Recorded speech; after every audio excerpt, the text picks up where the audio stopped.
Trời chạm xa đi không bạn hoạt qua đấy qua qua to anh ơi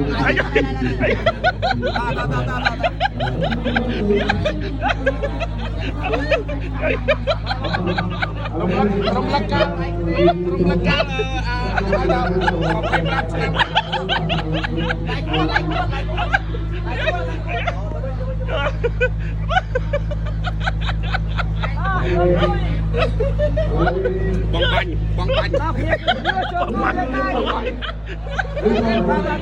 lại chỗ này bạn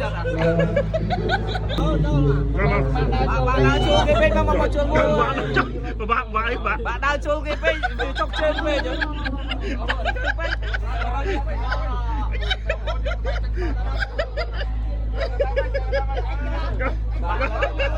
Vâng, run trâu nói hả? Run.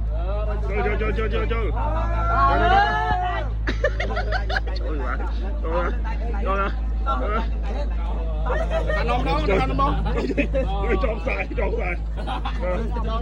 Chậm mã đi làm gì đi.